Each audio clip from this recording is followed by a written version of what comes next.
Hey everybody, I wanted to welcome you to our PTA meeting. I know today on the agenda we want to talk about whether our after school program for reading is helping, because I know we're funding that and we want to make sure that our efforts are a good use and that our money is going towards good things. So I wanted to discuss that today, and I wanted to discuss maybe a potential research project to make sure that this funding is actually working. So what I wanted to propose is to assess whether or not more one-on-one time increases improvement in comprehension across the different age groups of the elementary school. And so what I was thinking is, for the research study, we would take 3 different groups of students, and we would have the 3 different groups of students that would go to the after school program, and we'd have like 3 different groups, and one would be group A, and they would have all one-on-one reading time with an instructor, and then group B would have just all group reading and working together and talking with each other, and then group C have one-on-one in time with the instructor, and then also group work.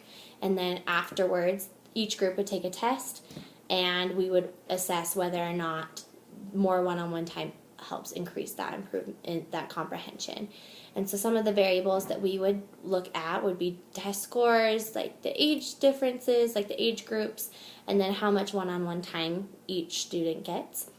And then some of the intervening variables and the illusory correlations that maybe we would need to pay close attention to is we need to make sure that each student that we're testing all comes for like a certain amount of time, and they're all there. So we need to make sure that we need to make sure that everybody's strictly attending, and we want to make sure that nobody gets extra time.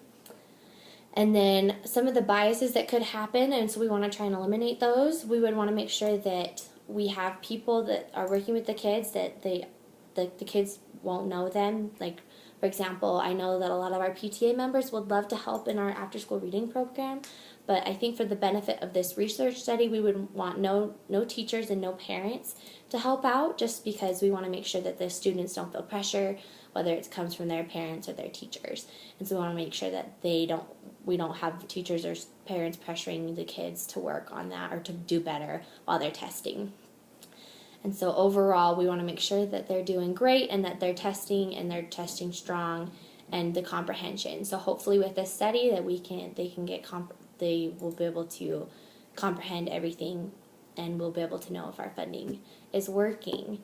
And so some of the insights that I've learned from doing this assignment is I've learned that you need to really go in depth in planning a research project and a research study. You need to make sure that you really think about all the variables that come into play. You want to make sure that you think about the different biases that happen, and you want to make sure that you look at all the variables, because oftentimes there are more variables than you think, and you need to make sure you isolate all of those so you aren't testing like 50 different things. And so I think this is really good because it puts you in a real world application, and it helps I think with your critical thinking and just trying to think things through. So there we are.